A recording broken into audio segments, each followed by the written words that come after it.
No surprise here. Many homes in San Francisco are on the older side. Yeah, that kind of takes a duh. But city ranks number 10, though, on a list of cities with the largest number of homes built in 1939 or earlier. 20% of the homes in San Francisco fall into that category.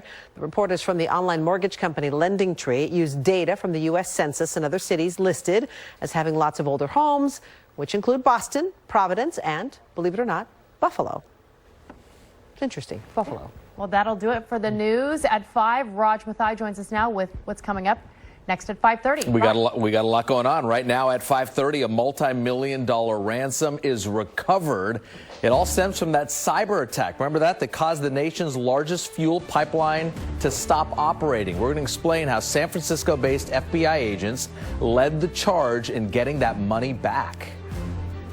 The extortionists will never see this money. And how those agents did something the U.S. Justice Department has never done before. Plus, it hasn't been done in nearly 20 years. The FDA approves a new Alzheimer's drug. They will have the opportunity and potential to access something that could change their life. But it doesn't come without controversy, the reason some doctors are concerned about its use. And her first official overseas trip as vice president, Kamala Harris in Guatemala to send a message to immigrants.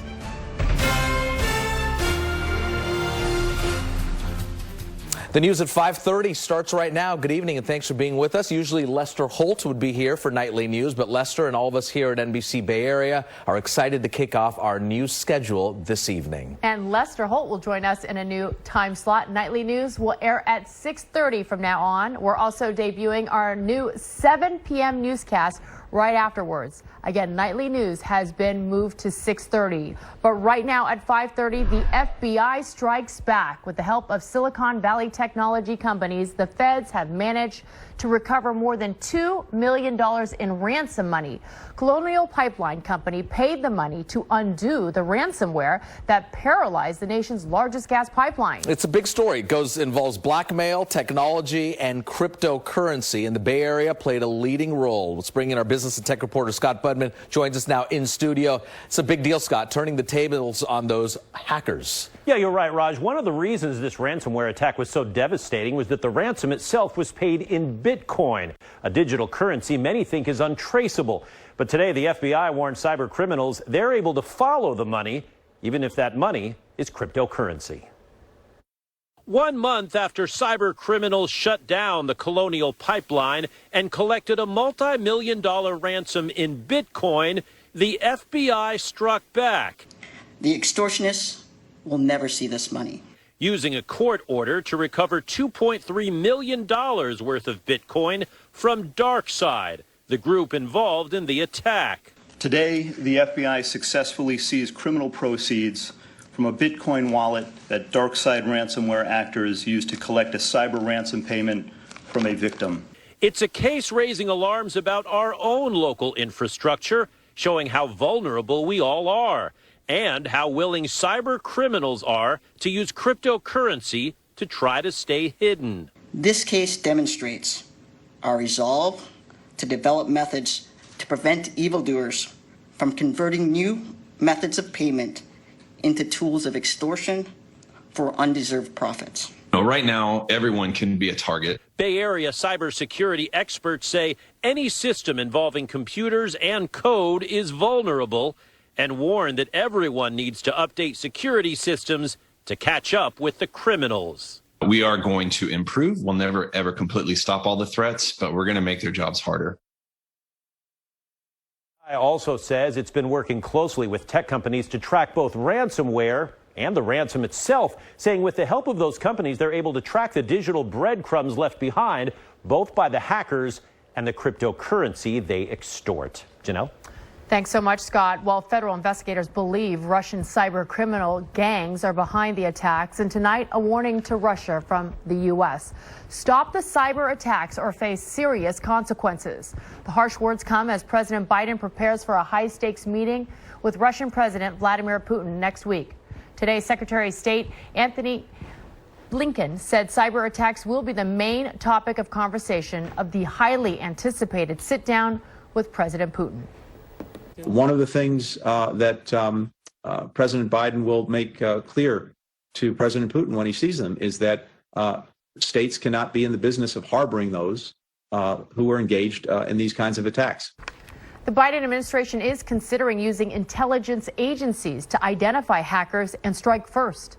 This week, President Biden is meeting with U.S. allies in Europe to shore up support. Well, spread the wealth, or in this case, share the vaccine. The World Health Organization is once again urging wealthy nations to share. This comes as the leaders of the G7 countries prepare to meet in England this week. The director of the WHO says rich countries need to do more to battle vaccine inequality. The WHO wants at least 10% of every country vaccinated by the end of September and 30% by the end of this year. To meet that goal, the United Nations needs hundreds of millions of doses. The FDA has approved a new treatment for Alzheimer's disease amidst a heated debate among experts over its effectiveness. The treatment aims to slow the progression of Alzheimer's, but not everyone is convinced it works. The drug, which was developed by Biogen, is the first new treatment in nearly 2 decades. Here's NBC's Sarah Dallof. In the fight against Alzheimer's, a new potential weapon just approved by the FDA. It's an historic day. The agency giving the green light Monday to aducanumab, which targets protein buildups in the brain. By clearing out this protein, we seem to have sort of a reduction in the progression of the disease. Not a cure, but the first therapy approved to treat the disease since 2003, and a controversial move by the FDA. In November, an advisory panel of outside experts recommended against approving aducanumab, saying there wasn't enough evidence to show it worked. The agency today acknowledging that while the expert community has offered differing perspectives on the drug's data, it feels the benefits outweighed the risks of the therapy. The Alzheimer's Association encouraged by the decision. They will have the opportunity and potential to access something that could change their life. Patients like Rhonda Chant, who participated in clinical studies, encouraged by the availability of a new treatment. I would think there's a lot of other patients like me that say the same thing. Like, let's just get it on it. We'll take the, if it's not 100%, I'll take I'll take the other percent and see if this could help us. A contentious decision giving hope to the millions of Americans living with Alzheimer's. Sarah Dallof, NBC News. A direct message today from Vice President Kamala Harris. Don't come into the United States if you plan to enter without proper documentation. The vice president issuing that warning during a news conference in Guatemala. That was following her meeting with Guatemala's president. The vice president says the U.S. discourages illegal migration and those making the dangerous journey will be turned back at the border. She says the U.S. is supporting new economic development and anti-corruption efforts there in Central America. The goal of our work is to help Guatemalans find hope at home.